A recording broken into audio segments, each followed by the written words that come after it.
You don't need to pick just one passion to pursue in life.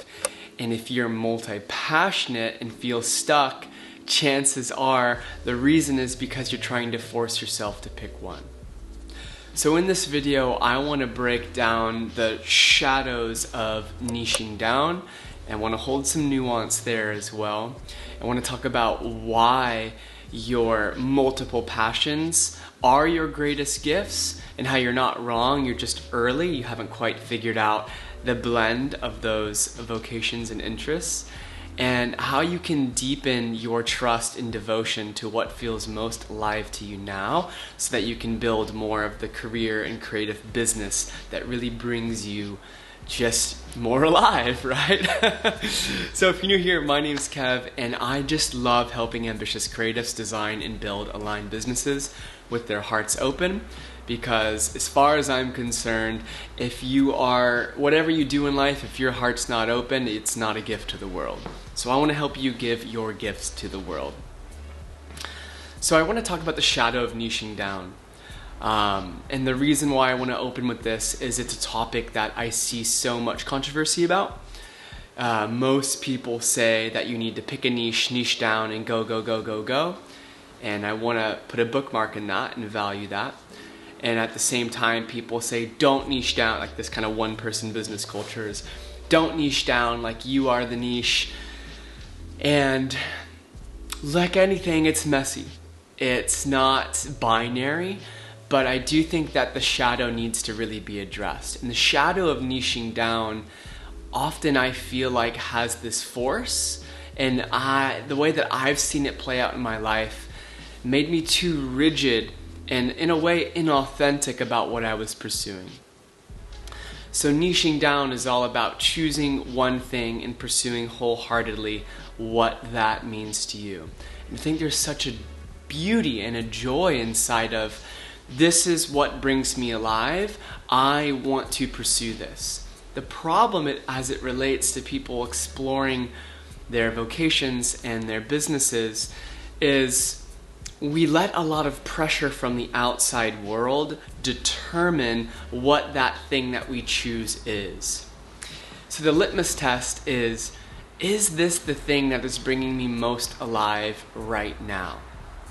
And if it's not, maybe that's not the thing to sacrifice all your other passions for, you know? Now this is tricky, I get it. Like we want to create something compartmentalized. We want to create a container that we're expressing ourselves, that we're making good money, and we're making an impact. But the second we introduce societal pressure, conditioning, all of the shoulds that are floating around in our mind, what our parents think that we should have done, what all of our communities think that we should be doing, it's a lot more muddy. So this pure container is no longer as authentic because we've let all these outside voices in. And I think this shines a light on one of the main dilemmas for the polymath, the multi-passionates, the people that want to let their creative work evolve, is we allow all of this pressure from the outside world into our pure creative process. And we put a lot of pressure on ourselves to need to make everything work. I'm all about framing your creative expression as a series of experiments. What are you experimenting with right now? What you're doing right now is not the end-all, be-all thing that's going to support you forever. I'm all for give yourself a month, build out this sort of process, this business, this minimum viable product, if you will, see how it feels. Because if it doesn't feel nourishing to you, that's a great place to say, you know what, maybe I can change the way that I'm expressing this sort of passion, maybe pivot it this way. Or if it feels nourishing to you, but you didn't really get any momentum, it shows you where you can now adjust, change your messaging, change the way you're speaking, change the way you're trying to present it to the world in a way that still feels aligned, but now experimenting with how you can get people in the door. Problem is, people kind of do this sort of blend where they abandon what makes them feel alive. They try to appease other people, which energetically is off-putting to other people, and wonder why they don't feel alive and why it's not working. It's like, God, it's so frustrating. I've fallen into that, and I see people fall into this all the time. So the shadow of niching down becomes a shadow when we abandon our authentic way of showing up in the world. When we are not connected to our core, when we are not connected to our body, aligned, mind, heart, core, all of that, that's going to create dissonance. And the most important thing that you can do as someone who has multiple passions that they want to explore is to become very present and resonant with what it brings you alive in this moment, because that energy is felt. It doesn't matter what you offer the world from that place, it's going to be more magnetic. How I've seen that play out in my life is, you know what, this month I want to try to get a client to design another cabin. And I'm just going to align myself to like, man, what would make me feel alive? I want to get inspired. I want to look at architects. I want to see some precedents. What's the landscape I'd want to do this in, and get really jazzed up on making that happen and start to market in the direction from that aliveness of, I want to pursue this. I'm going to give it a month. And every time I've decided to do something like that, I've been able to get a client. It's not easy. It's a lot of work, and it's a lot of, quote, free work to do the marketing work, to get out there, to get the client, to do the site visits, to this and that and the other. But if that's what brought me alive, I'm going to do it. And then when I'm done with that project, it's like, you know what?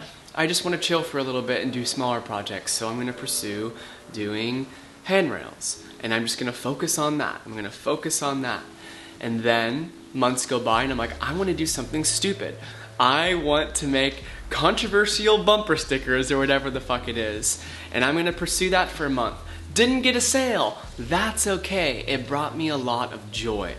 And I learned a lot in the process of how I feel, connecting to my intuition, and how I'm also learning different vantage points and perspectives of how to translate this creative expression into the world in a way that resonates with people or doesn't. It's all data. The problem is you have to allow yourself those containers of experimentation. And when we're niching down and we're trying to force something, we're not allowing ourselves to feel, to attune, and be sensitive to the moment, which is what allows us to do our best work, to give our deepest presence, and to resonate with the people who need to be resonant with our work. That was a lot. Felt really alive for me. I don't normally talk that fast. But niching down is sometimes the best advice and the greatest advice.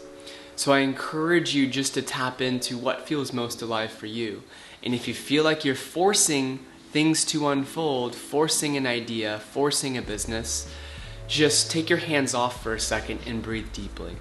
Check in with yourself and say, how can I introduce just that much more authenticity to this? What would it take for me to be more authentic in this? What would it take for me to enjoy this more? So that's a conversation I can continue going down for a long, long while, but let's pivot into why having multiple interests is actually like such a fucking superpower, but also a very frustrating one. Is we are living in a contemporary culture that is rapidly changing like it never has before. So your capacity to be open and to have multiple ways that really spark your fire and bring you aliveness in a world that is becoming increasingly numb, I think is such a powerful gift. Not to mention, if you feel skilled and talented in all these areas, it allows you to be very versatile. It allows you to be very resilient, and it expands your capacity to create connections through every sector of life. If there's one thing I've learned that's also become one of my greatest skills, it's to be able to weave a thread between the way that I am approaching my own self-work and my embodiment, the way that I am expressing that embodiment through my business, the way that I'm getting feedback about how resonant and clear and connected this thread is through my relationships, and how my relationships are reflecting back to me how I am expanding as an individual, which helps me, do more work, get more data to show up more meaningfully in these areas. It's all connected. And the more I can see connections between all of these interests, from my creativity, architectural design, to masculine and feminine energetics, to men's work and embodiment, to the nervous system, to writing and teaching workshops, and all of these things are so interconnected. And so if you're multi-passionate, the way that you can start to weave connective threads through all of them sort of amplifies, one, your connection to them, of course, but their power and their resonance, and it draws them closer. It draws them closer. And the frustrating part about having so many passions in this day and age is we can often feel like something's wrong. Why do I have all of these passions? Why do I not know what the right path is? We're just early. All of your passions are going to weave into some cohesive presence, some cohesive business, some cohesive something for yourself and for the world. It just might not be happening right now. So you're not wrong, you're just early.